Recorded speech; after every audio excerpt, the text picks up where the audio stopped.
ये बात उस रात की है जब हिरोनिया की सजा की घोषणा की गई थी। ग्रेजुएशन की बधाई हो बेटा, तुमने काफी मेहनत की। आपका शुक्रिया डैड। हिरोनिया वाला मामला काफी मुश्किल था। और वो मामला अब सुलझ चुका है तो काफी सुकून सा है आप। अब तो तुम अपनी शादी की तैयारियों में काफी बिजी हो जाओगे। हाँ, शायद थोड़ा बहुत हो जाऊंगा, पर शादी का बेसब्री से इंतजार है। ऐसा है क्या? हालांकि काफी वक्त बीत गया है, पर मैं तुमसे पूछता हूँ, तुम्हें बाटिया पसंद तो है ना? क्या लगता है उसके साथ खुश रह पाओगे? जी, बहुत खुश रहूंगा। कोई और लड़की कभी इतनी खुशी नहीं दे सकती जितनी बाटिया के साथ रहकर मुझे मिलती है। सिर्फ एक बात का मुझे डर रहता है कि उसके प्यार में अनजाने में किसी देश को बर्बाद ना कर दूं मैं। बस मुझे इसी बात का डर है। ऐसा है, समझ गया। डैड, बुरा ना माने तो क्या मैं आपसे एक सवाल पूछ सकता हूँ? हाँ हाँ, इसीलिए तो तुम यहाँ आए थे। पूछो।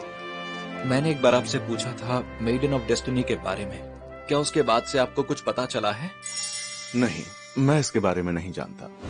अच्छा, तो फिर आप मेरे जैसे लोगों के बारे में क्या जानते हैं डैड? कुछ तो ऐसा है जो आप मुझसे छुपा रहे हैं।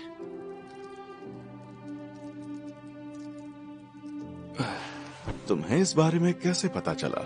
ये सिर्फ एक अंदाजा था जो मैंने अपनी इकट्ठा की हुई जानकारी से लगाया था, पर अभी आपके रिएक्शन से मुझे विश्वास हो गया। तुम सच में बहुत समझदार हो बेटा। अब आप मुझे बताएंगे ना? तुम जैसा सोच रहे हो ठीक वैसा ही है। शाही परिवार में समय समय पर तुम जैसे असाधारण योग्यता वाले बच्चे जन्म लेते रहे हैं। उनमें प्रतिभा तो बहुत होती है, लेकिन अंदर भावनाओं की हमेशा कमी महसूस करते हैं और वो किसी भी चीज में ना के बराबर दिलचस्पी लेते हैं। वो लगातार कुछ ऐसा खोजते रहते हैं जो उनकी भावनाओं को जगा सके, और जब उन्हें कुछ ऐसा मिल जाता है तो वो उससे चिपक जाते हैं। ये कहा जाता है कि हमारे राज्य को बनाने वाले किंग तोजिन के खून का असर है हम पर। आपका मतलब है हीरो किंग? ये नाम उनको बाद में दिया गया था।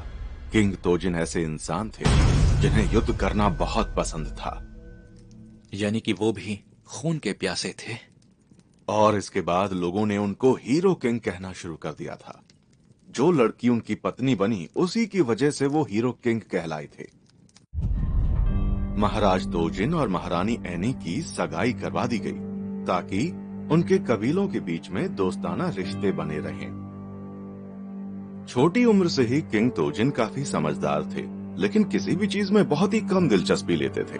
हालांकि क्वीन एनी उनके लिए चुनौतियां लाती थी और वो उनके साथ खेलते रहते थे। तो चलो अब देखते हैं कि दौड़ में कौन जीतता है। मुझे नहीं दौड़ना, वैसे भी मुझे कोई नहीं हरा सकता। क्या सच में? सामने वाले उस पेड़ को पहले छुएगा वो जीतेगा। और कोई रास्ता नहीं है। जिस चीज में उनकी बहुत ज्यादा दिलचस्पी थी वो था शतरंज का खेल। वो उस खेल को खेलते हुए खो जाते थे और उन्हें शतरंज खेलकर संतुष्टि मिलनी बंद तब हुई जब कबीलों के बीच में लड़ाई छिड़ गई। किंग तोजिन जवान होने के बाद लड़ाई में सेना का नेतृत्व करने लग गए थे और जल्दी ही उन्होंने बहुत सारे कबीलों को अपने अधीन कर लिया। किंग तोजिन तो अभी और लड़ाइयां लड़ना चाहते थे, लेकिन एक लड़की ने उनका रास्ता रोक दिया। अगर बिना मकसद के लोगों की जान लोगे तो इतना जान लो मुझे तुमसे नफरत हो जाएगी। उस लड़की के इन शब्दों का किंग तोजिन पर बहुत असर हुआ और कहा जाता है कि उन्होंने तुरंत ही युद्ध करना छोड़ दिया। वो सच में उनकी मेडन ऑफ डेस्टिनी थी। हाँ, इस बात से इनकार नहीं किया जा सकता। खुशकिस्मती ये रही कि सिर्फ लड़ाई पर ही उनका ध्यान नहीं गया, बल्कि क्वीन एनी में भी उनकी दिलचस्पी बनी रही और उन्हीं की वजह से वो लड़ाई छोड़कर अपना पूरा ध्यान शांतिपूर्ण राज्य बनाने में लगाने लगे और फिर हीरो किंग के नाम से मशहूर हो गए। अगर कभी टिया ऐसा कुछ मुझसे कहेगी तो शायद मैं वैसा ही करूंगा जैसा वो चाहती होगी।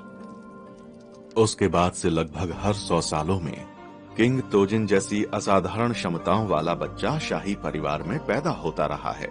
उन सभी के दिलों में बुराई और बुरा करने की चाहत थी। वो सब दोधारी तलवार की तरह थे, जब वो अच्छाई की तरफ चले तो समझदार राजा बने, और जब बुराई की तरफ बढ़े तो बेवकूफ राजा बने, या फिर उससे पहले ही गायब हो गए। इसका मतलब छिपी हुई लाइब्रेरी में मुझे जो किताबें मिली थी वो शाही परिवार के ही किसी आदमी ने लिखी थी। वहां वो पता चला जो दुनिया के सामने नहीं आया है। किताबों के ढेर में ऐसी जानकारी है जो आम लोगों के सामने कभी नहीं आनी चाहिए। तुम्हारे पैदा होने के कुछ समय बाद ही ये पता चल गया था कि तुम शब्दों को दूसरे बच्चों के मुकाबले जल्दी समझ लोगे। ये देख के मैं सन्न रह गया था। हालांकि मैं जानता था कि ऐसा हो सकता है, पर मैंने सोचा नहीं था कि मेरा बच्चा उन असाधारण क्षमताओं वाला बच्चा होगा। आप तो बहुत निराश हो गए होंगे।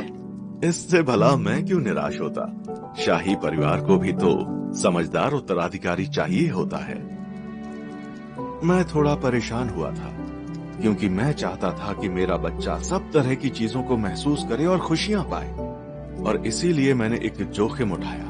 आपका मतलब बाटिया है ना? हाँ, पर उसके दिमाग में पता नहीं क्या चलता रहता है। पर वो भावनाएं जाहिर करने वाली है, वो दयालु है और नेक भी। एक तरह से वो तुमसे बिल्कुल उलट है। मैंने सोचा कि अगर तुम उसके साथ रहोगे तो तुम्हारे अंदर भी कुछ भावनाएं पैदा होंगी। लगता है आपने जो सोचा था वो बिल्कुल ठीक है। उससे मिलने के बाद ही तुम जिंदगी के मजे लेने लग गए हो। ये देख के मुझे बहुत खुशी होती है। अच्छा ये बताओ, तुम्हें वो दिन याद है जब तुमने पहली बार मुझसे अपने जन्मदिन का तोहफा मांगा था? हाँ, मैंने लुआना लीफ के पौधे मांगे थे। हाँ, और इसकी खुशी में महारानी और मैंने तब जाम टकराए थे। मैंने आपको बहुत परेशान किया और मुझे इस बात का एहसास तक नहीं हुआ। ऐसा कुछ नहीं है, ये तो माँ बाप का फर्ज होता है। इसकी भरपाई के लिए तुम्हें माँ बाप का कहना मानना होगा। आप ये कहना चाहते हैं कि आप मुझ पर राज्य की जिम्मेदारियां लाद देंगे? अगर बच्चा समझदार है तो जिम्मेदारी दी जा सकती है। फिलहाल जब तक टिया मेरा साथ दे रही है मैं पूरी कोशिश करूंगा। तो इसका मतलब पूरे राज्य की बागडोर उसके हाथों में है।